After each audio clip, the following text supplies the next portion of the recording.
십자가의 보혈로 날 씻어 주소서.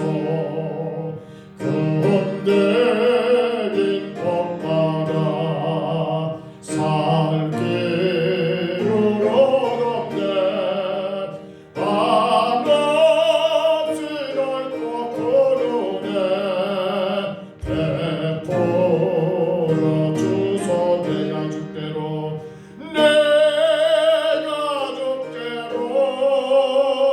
지금 가오니. 십자가의 보혈로 날 씻어 주소. 그 피가 맘속에 고운 피가 맘속에 건축거린 내가 내 궤도 소리 도로사 다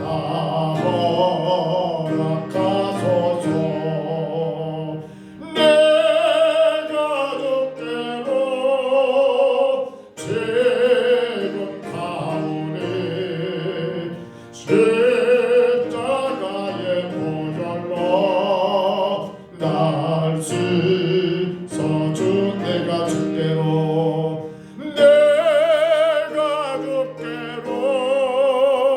지금 가오니. 십자가의 보혈로 날 씻어. 한 번 더 내가 주께로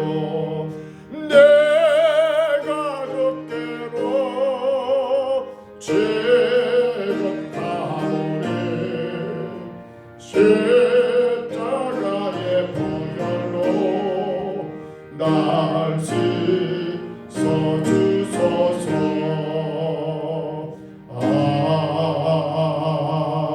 아멘.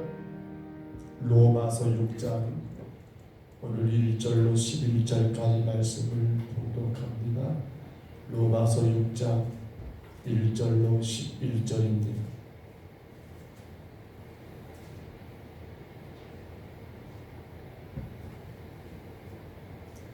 신약성경 246쪽쯤에 있는 로마서 6장 1절부터 11절 말씀입니다. 이 말씀 우리 같이 봤습니다. 그런즉 우리가 무슨 말을 하리요? 은혜를 더하게 하려고 죄에 거하겠느냐? 그럴 수 없느니라. 죄에 대하여 죽은 우리가 어찌 그 가운데 더 살리요? 무릇 그리스도와 예수 앞하여 세례를 받은 우리는 그의 죽으심과 합하여 세례를 받은 줄을 알지 못하느냐? 그러므로 우리가 그의 죽으심과 합하여 세례를 받음으로 그와 함께 장사되었나니 이는 아버지의 영광으로 말미암아 그리스도를 죽은 자 가운데서 살리심과 같이 우리로 또한 새 생명 가운데서 행하게 하려 함이라. 만일 우리가 그의 죽으심과 같은 모양으로 연합한 자가 되었으면 또한 그의 부활과 같은 모양으로 연합한 자도 되리라. 우리가 알거니와 우리의 옛사람이 예수와 함께 십자가에 못 박힌 것은 죄의 몸이 죽어 다시는 우리가 죄에게 종로를 하지 아니하려 함이니 이는 죽은 자가 죄에서 벗어나 의롭다 하심을 얻었습니다. 만일 우리가 그리스도와 함께 죽었으면 또한 그와 함께 살 줄을 믿노니 이는 그리스도께서 죽은 자 가운데서 살아나셨음에 다시 죽지 아니하시고 사망이 다시 그를 주장하지 못할 줄을 알미로라. 그가 죽으심은 죄에 대하여 단번에 죽으심이요 그가 살아계심은 하나님께 대하여 살아계심이니 이와 같이 너희도 너희 자신을 죄에 대하여는 죽은 자요 그리스도 예수 안에서 하나님에 대하여는 살아있는 자로 여길지어다. 아멘. 교회를 교회답게 세우기 위한 그 과정 속에 반드시 우리가 알아야 할 한 가지 주제가 오늘 1절로 11절 말씀에서 마리노마의 교회를 세우기 위하여 그가 직접 가지는 못했습니다만 편지를 통해서 로마 교회 성도들에게 이것이 교회입니다. 이것이 교회입니다라고 강력하게 요구하는 것이 우리가 로마서라고 말씀을 그렇게 시작을 했었습니다. 그런데 여러분 이것이 교회입니다라고 교회는 이렇게 세워진다는 말씀 가운데 오늘 우리가 꼭 한 가지 기억해야 할 것이 있다면 바로 그 본질을 회복하라는 말씀입니다. 본질을 회복하라. 어느 한 절친한 친구가 있습니다. 그리고 이 친구는 멀지도 않고 아랫집 윗집 사는 아주 친한 친구인데요. 이 두 친구는 예수님을 영접하게 되었고 믿음의 사람이 되어 하나님을 섬기는 그런 삶을 살았습니다. 근데 희한한 것은 이 집에 사는 A라는 친구는 늘 예수를 믿고 날마다 그 기쁨과 또한 은혜가 충만한 삶을 살아갑니다. 늘 그 얼굴에는 웃음이 피어나고 그 마음의 평안함을 우리가 느낄 수 있습니다. 어려움이 없는 것도 아니지만 그러나 그 친구는 그 어려움 때문에 불평하거나 괴로워하지 않습니다. 그의 신앙생활은 기쁨이 넘치고 충만했습니다. 이 친구는 교회 가는 것이 즐거웠습니다. 성도 간의 교제가 즐겁고 말씀을 듣는 게 즐거웠고 기도할 수 있다는 게 너무나 즐겁고 감사함으로 그렇게 신앙생활을 했던 이 집에 사는 A라는 친구인데, 근데 이 아랫집에 사는 B라는 친구는 너무나 안타까운 건 A라는 친구와 똑같은 교회를 다니고 똑같은 예수님을 믿고 섬긴다 하면서도 이 B라는 친구는 만족이 없습니다. 기쁨이 잘 보이지 않습니다. 얼굴에는 뭔가는 모르지만 참 수심이 가득하고 근심이 가득 찬 모습으로 늘 그렇게 살아갑니다. 혹은 그가 생활 가운데 사업 가운데 돈이 조금 잘 벌리게 되면 그때 반짝 좋았다가 또 그렇지 않으면 기분이 나쁜 그런 모습으로 낙심한 가운데 살아가는 모습을 보게 됩니다. 이 친구는 교회 가는 것이 그리 기뻐한 일이 아닙니다. 의무적입니다. 시간을 맞추어서 겨우 그 시간 맞춰 가가지고 봉사하는 것도 없습니다. 말씀의 은혜를 사모하는 것도 잘 보이지 않습니다. 그리고는 시계만 봅니다. 언제 일이 끝나지? 끝나기가 무섭게 이 친구는 집으로 달려가 버립니다. 이 친구는 이 집에 사는 A라는 친구가 11조를 한다니까 이해를 못합니다. 왜 그 귀한 것을 네가 수고해 버린 것을 왜 10분의 1을 하나님께 바치느냐 하면서 11조를 이해하지도 못합니다. 성도 여러분, 왜 A라는 친구, B라는 친구 똑같은 교회, 똑같이 예수를 믿는데 이와 같이 다르고 다른 모습을 보이고 있을까요? 앞서 언급한 것처럼 신앙의 본질 때문입니다. 신앙의 본질을 알고 있는 A라는 친구는 모든 게 감사하고 기쁘고 은혜가 충만하지만 신앙의 본질을 몰랐던 B라는 친구는 모든 게 지겹고 짜증스럽고 자기에게 조금 뭔가 맞으면 좋았다가 안 맞으면 그렇게 힘들어하는 모습을 보여왔더라는 거예요. 저는 그런 경우를 종종 보았습니다. 여기에서는 보기 어렵습니다만 시골에서 보면 연로하신 어르신들이 우리같이 어떤 허리띠를 찾는 게 아니라 거기다 뭘 참으래요? 옛날에 맸던 당신들의 넥타이를, 그런 경우 많이 봤습니다. 아주 옛날에 맸던 그 넥타이를 마치 허리띠인 것처럼 그렇게 차고 그렇게 일하시는 어르신들을 본 적이 참 많습니다. 근데 넥타이가 지금 어디 있어야 합니까? 허리춤에 바지 내려가지 않게끔 허리띠 대용으로 있을 것이 아니라 이 넥타이의 본질은 어딥니까? 정장을 입은 사람이 와이셔츠 카라에다가 이걸 매가지고 점잖은 신사의 모습을 갖추는데 필요한 도구가 넥타이인데, 그런데 그 연로한 시골 어르신에게는 이제 그것이 큰 의미와 관계없이 당신의 허리춤에 이걸 재가지고 바지가 내려가지 않도록 그렇게 사용하는 것을 볼 때 이거 뭡니까? 본질이 아닌 다른 용도로 사용되고 있는 것을 알게 된 사건들이지요. 그럼 여러분, 오늘 우리가 교회를 세워야 합니다. 그러면서 반드시 알아야 할 게 뭡니까? 우리 인간의 본질, 구원받은 하나님의 성도들의 본질이 무엇인가? 이 본질이 분명하지 않으면 어떻게 될까요? 그건 교회가 세워지는 게 아니에요. 본질이 분명하게 정리되지 않은 채 우리가 신앙의 연수만 깊어지고 일이 되다 보면 우리는 교회를 세우는 자가 아니라 잘못 내가 원하는 교회, 내 감정의 교회, 내 욕심의 교회가 되고 갈 것이고, 하나님은 전혀 관여하지 않는, 하나님이 계시지 않는 그런 교회가 될 수 있더라는 겁니다. 하나님은 인간을 창조하셨습니다. 그런데 인간을 지으실 때 어떻습니까? 인간은 하나님 창조의 영광이었고 멸류관이었습니다. 이 세상 모든 것이 누구에게 주어졌습니까? 인간에게 주어져서 다스리며 관리할 수 있는 그러한 특권도 주었고, 모든 것을 지배할 수 있도록 하나님이 인간을 주셨습니다. 여러분, 그런데 너무나 귀한 게 뭐냐면, 이 인간에 대한 하나님이 지으실 때에 다른 어떤 피조물과 달리 우리는 하나님의 모습을 담도록 당신의 형상대로, 당신의 모양대로 사람을 지으셨다는 말씀과 같이, 우리 인간은 다른 그 어떤 모양이 아니라 오직 창조주 하나님을 닮게끔 그렇게 인간을 창조했다는 겁니다. 그분을 닮는다는 건 무슨 말일까요? 그분과 끊임없는 교제가 이루어진다는 겁니다.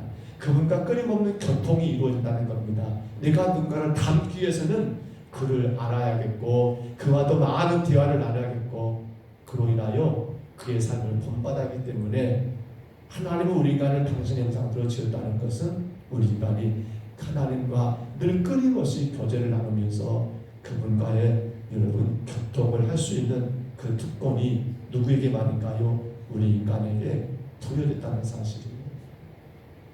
여러분, 그것이 하나님이 우리 인간에 주신 놀라운 축복 아닙니까? 그래서 에덴 동산에 그들이 범죄하기 전까지는 그들은 어떻습니까? 늘 하나님과 끊임없는 그 교제, 교통 속에서 그들의 삶은 풍성했습니다. 충만했습니다. 기쁨이 넘치는 그런 삶을 살았었습니다. 바로 이것이 우리 인간의 본질입니다. 무슨 말인가 하면, 인간의 본질은 어떻습니까? 하나님의 그 은혜 가운데 생명으로 충만한 기쁨이라는 사실입니다. 생명으로 하나님 주신 그 은혜 안에서 우리의 영혼이, 우리의 생명이 어떻습니까? 기쁨이 충만한 것, 이것이 어찌 보면 우리 인간의 본질이라는 거예요. 근데 여러분, 그런 인간의 본질이 파괴됐지요. 깨졌잖아요. 뭐 때문에요? 죄 때문에. 죄 때문에 여러분, 그 죄가 우리 인간으로 그 인간의 본질을 파괴해버렸고, 그로 인해서 어떻게 되는 거예요? 하나님을 닮고 그분과 교제가 이루어지지 않는데 죄는 뭘 만들어버립니까? 그분과의 교제를 단절시켜버리고, 우리로 하여금 하나님께 나가는 모든 길을 찾아내버린 게 죄가 아니겠습니까? 그래서 오늘 사도 바울은 분명히 로마 교회에게 말하는 거예요. 교회가 세워지기 위해서는 너희들의 본질을 알아야 한다. 인간의 본질은 하나님 주시는 그 생명 안에서 기쁨이 충만한 게 인간의 본질인데, 근데 죄가 그걸 파괴했다면 어떻게 그 본질을 회복해야겠느냐? 바울은 오늘 그것을 로마 교회한테 지금 말하고 있는 것 아니겠습니까? 첫째는 이겁니다. 우리 2절에 보시면요, 2절 말씀 가운데 그런 말씀이 기록되어 있습니다. 그럴 수 없느니라 지혜에 대하여 죽은 우리가 어찌 그 가운데 더 살리요 하면, 뭐에 대하여 죽었다고요? 지혜에 대하여 우리는 죽었다는 사실입니다. 우리는 이미 죽었습니다. 뭐가요? 지혜에 대하여 우리는 죽은 자라는 거예요. 지혜에 대하여.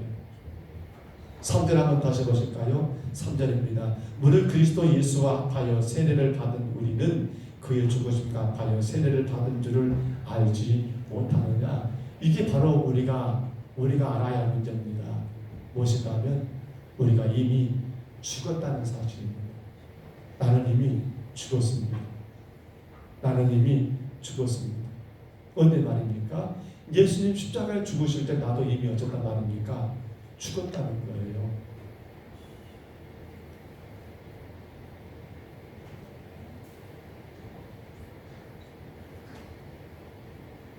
이미 죽었다는 거예요. 예수님께서 죽을 때 우리는 어떻게 됐어요? 그분만 십자가에서 죽으신 것이 아니라 나도 이미 그 예수님 돌아가실 때 나도 이미 죽었다는 거예요. 죽었다. 성도 여러분, 바로 이 문제입니다. 주님이 돌아가실 때, 주님이 죽으실 때 우리는 죽었다는 사실을 우리가 인정해야 합니다. 그것이 뭐예요? 그것이 하나님의 은혜 안에서 생명으로 인한 여러분 충만한 기쁨을 누리는 비결이에요.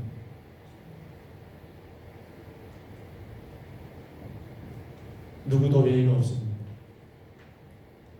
예수를 믿는 모든 사람들은 예수님께서 십자가에서 죽으실 때 한 사람도 예의 없이 다 함께 그와 더불어 죽은 것입니다. 죽은 것입니다. 그래서 2절 말씀 가운데 지에 대하여 죽은 뭐라고요? 우리가 복수입니다. 복수예요. 누구든지 어쩌다 말입니까? 죽었다는 거예요. 죽었다는 거예요. 그렇다면 질문이 하나 생기지요. 어떤 질문이요? 죄에 대하여 죽은 우리가 어찌하여 아직도 죄를 짓고 살아가냐는 거예요. 예수 십자가 죽을 때 우리가 죽었습니다. 뭐가 죽은 거예요? 우리 몸이 죽은 게 아니죠. 죄에 대하여 우리가 죽었다는 거 아닙니까? 그러면 죄에 대하여 죽었으니까 이제는 죄에서 자유해야 하는데, 근데 이상하게도 우리는 여전히 그 죄를 범하고 그 죄 안에서 하며 그 죄 때문에 여러분 상처받고 그 죄 때문에 시험 들고 그 죄 때문에 하나님 영광 가리는 일들이 얼마나 많으냐는 거예요. 죄에 대하여 죽은 우리가 어찌하여 아직도 죄를 짓는 일을 하고 있느냐는 거예요. 죄에 대하여 죽었으면 지금쯤 우리는 뭐가 되어야 합니까? 아주 거룩한 성자가 되어야 하는데, 근데 왜 그렇지 못하는 거예요? 사실 저도 그렇고요. 아마 여러분도 저는 그럴 거라고 믿습니다. 우리는 아직도 죄 앞에서 어떻습니까? 수없이 그 죄와 싸우며 갈등 가운데 살고 있지 않습니까? 그러면 왜 그럴까요? 왜 죄에 대하여 죽은 우리가 여전히 죄 가운데 살아가는 그러한 어리석고 연약한 삶을 살고 있을까요?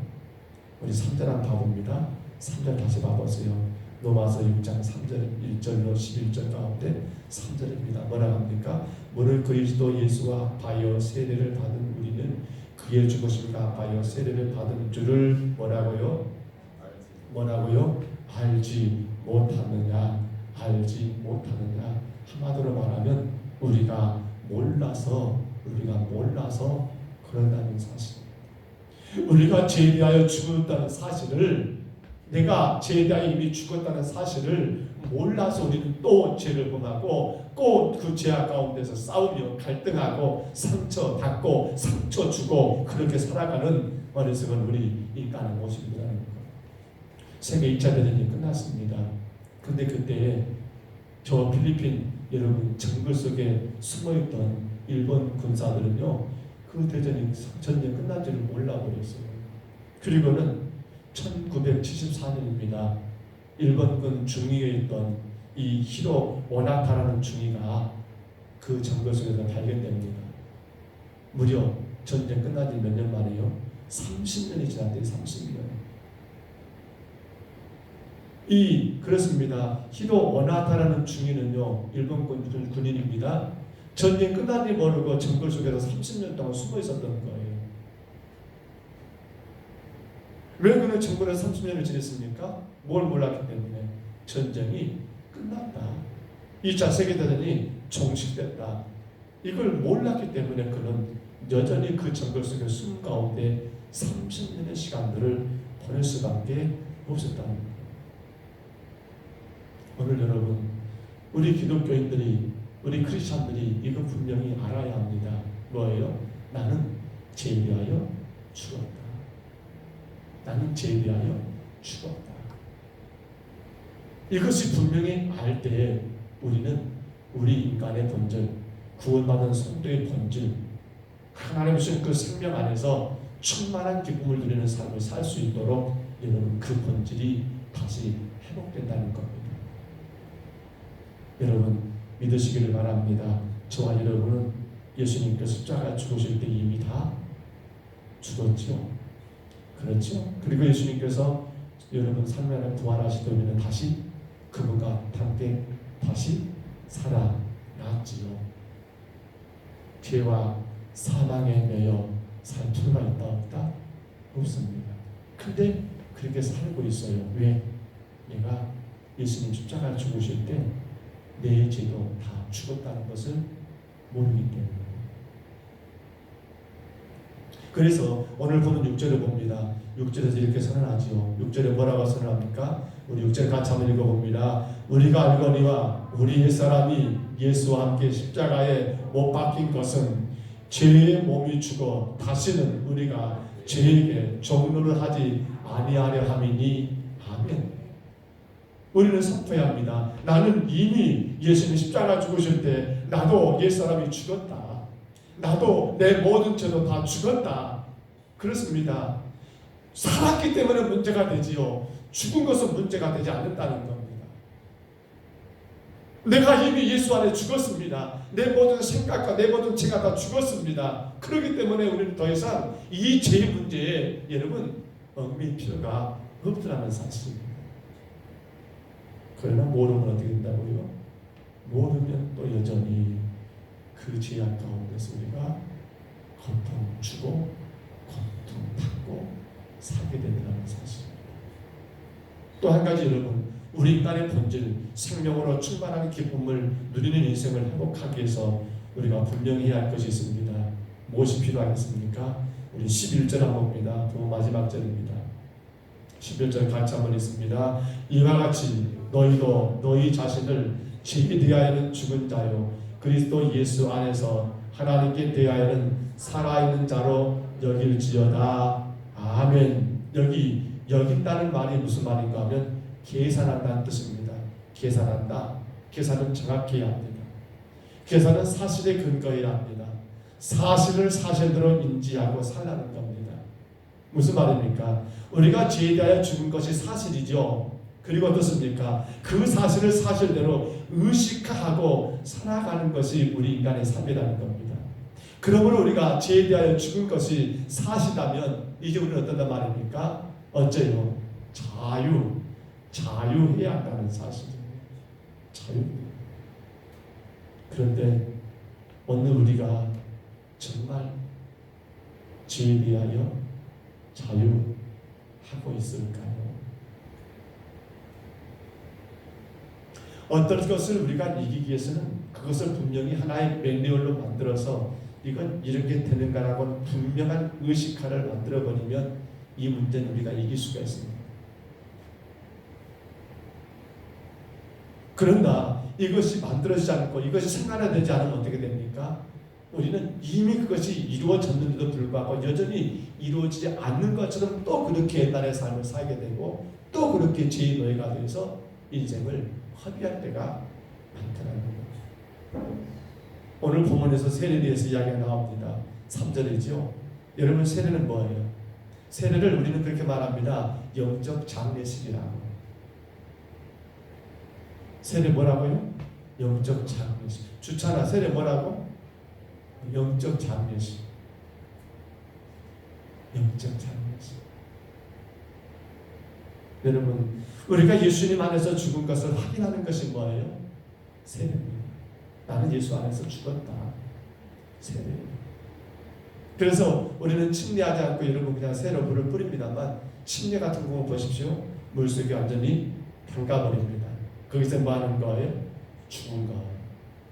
다시 물속에서 나옵니다. 그게 뭡니까? 이를테면 부활식과 같은 거예요. 그러니까 장례식과 부활식이 같이 겹쳐진다고도 볼 수 있겠죠. 여러분 주와 함께 죽었고 주와 함께 다시 산 것을 확인하는 거 세례지요. 오늘 4절 5절 말씀 한번 볼까요? 4절과 5절입니다. 같이 한번 읽어봅니다. 그러므로 우리가 그의 죽으심과 아파의 세례를 받음으로 그와 함께 장사되었나니 이는 아버지의 영광으로 말미암아 그리스도를 죽은 자 가운데서 살리심과 같이 우리로 또한 새 생명 가운데서 행하게 하려 합니다. 만일 우리가 그의 죽으심과 같은 모양으로 연합한 자가 되었으면 또한 그의 부활과 같은 모양으로도 연합한 자도 되리라. 아멘. 사도 바울은 고백합니다. 뭐라고요? 나는 날마다 죽노라. 사랑하는 여러분, 우리는 계속해서 죽은 자로 여기고 살아야 합니다. 나는 죽었다. 이게 우리가 계속해서 생각하며 살아야 하는 거예요. 그때 우리는 어떻습니까? 우리 구원받은 성도의 본질을 회복하게 된다는 사실입니다. 나는 날마다 죽노라. 우리는 이미 죽었지만 이 사실을 확인함으로 다시 자신을 죄에 대하여 죽음의 자리에 두는 것입니다.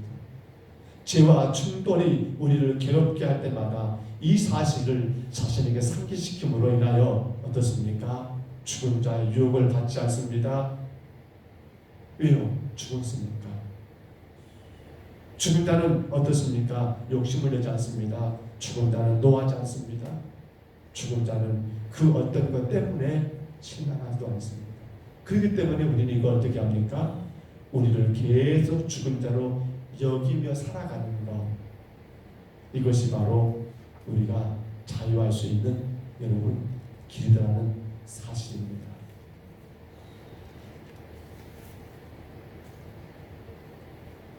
그래서 우리는 선포해야 합니다. 뭐라고요? 그렇습니다. 넌 죽었어. 너 죄 때문에 예수님께서 십자가에 죽었을 때 그때 넌 이미 죽은 거야. 넌 죽었어. 늘 우리는 이것을 생각해야 합니다. 나는 죽었어. 나는 이미 죽었어. 예수님 내 죄 때문에 십자가에 죽으실 때 나는 이미 죽었어. 죄에 속한 우리의 옛사람이 죽은 것을 날마다 선포하며 사는 것, 그것이 바로 우리가 인간의 본질, 구원받은 성도의 본질, 생명 안에서 충만한 기쁨을 누리는 삶의 이유가 된다는 겁니다. 하나만 더 볼까요? 오늘 우리가 여러분 다시 본질을 회복하기 위해서 어떻게 할까요? 우리는 로마서 오늘 1장 6장 1절로 11절까지 보았습니다만 여기에서는 우리 자신을 죄에 대하여 죽은 자를 여기며 살아야 한다는 것으로 그렇게 종식이 끝났습니다. 하나 그 다음 내용들 12절 13절 이어진 내용 본다면 한 걸음 더 나가 봅니까? 하나님을 향하여 살아있는 자로 여기고 살아야 한다는 것입니다. 우리가 이제 다시 산 것은 하나님과 관계 안에서 살도록 살게 되었다고 의식하며 살아야 한다는 말입니다. 그러나 바울 사도는 이러한 교훈을 단순히 의식하여 권고로 마무리하지 않습니다. 뭐라고 합니까? 12절 말씀 보실까요? 12절 13절 한번 보겠습니다. 12절 13절 같이 한번 읽습니다. 그러므로 너희는 죄가 너희 죽을 몸을 지배하지 못하게 하여 몸의 사욕에 순종하지 말고 또한 너희 지체를 불의의 무기로 죄에게 내어주지 말고 오직 너희 자신을 죽은 자 가운데서 다시 살아난 자같이 하나님께 드리며 너희 지체를 의의 무기로 하나님께 드리라. 아멘. 결론이 이거예요. 우리가 구원받은 성도의 본질, 인간의 본질을 회복하기 위해서는 나를 어떻게 하는 말입니까? 나를 그렇습니다. 다시 산 자로서 하나님께 드려야 한다는 겁니다. 나는 그렇습니다. 예수님 십자가 죽을 때 죽었고 예수님 부활할 때 다시 살아났지 않습니까? 그러니 우리는 그러한 우리 산자 자신을 우리 하나님께 온전히 드리라는 겁니다. 드리라는 거. 이제부터는 우리의 몸을 죄의 목적으로 드린 것이 아니라 어떻습니까? 하나님의 목적에 따라 나를 드리라는 겁니다. 우리의 몸이 죄된 일에 쓰여지도록 여러분 죄의 도구로 그렇게 드려진 게 아니라 의로운 일에 쓰여지도록 의의 도구로 하나님께 드리라는 것입니다. 생각해 보세요. 하나님이 기뻐하는 일에 나를 드리는 거예요. 하나님이 원하시는 일에 나를 드리는 거예요. 예배 가운데 나를 드리는 거예요. 기도 가운데 나를 드리는 거예요. 주님이 기뻐하시는 일을 위하여 내 몸과 내 마음과 내 정성을 다 드리는 거예요. 그것이 뭐예요? 그것이 우리 본질을 회복하는 모습이고 길이라는 거예요. 만약에 여러분 드리지 못하고요, 내 것이라고, 내 몸이니까 내 것이고요, 내 재산이니까 내 것이고요, 내 모든 것이니까 내 것이고요. 내 자식이니까 내 것이고요. 내 가정이니까 내 것이고요. 내가 주인 돼 가지고 내가 다스리게 되면요, 안타깝게도 우리는 하나님이 우리를 구원하신 그 구원의 본질을 놓쳐버리고 살기가 참 쉽습니다. 제가 지난 교회 때 그런 일을 한번 꺼냈다가 했는 잘 안 되대요. 저는 뭔 생각이냐면 얼토당 못하는 말을 했을 것 같아요. 유산을 교회 앞에 드리기로. 성도들 어땠을까요? 반응 없더라고요. 당신들의 유산을 이제 세상 끝날 때, 물론 어떤 사람들은 뭐 사회 환원하네 어쩌네 그러는데 저는 그런 욕심이 생기더라고요. 아, 우리가 세상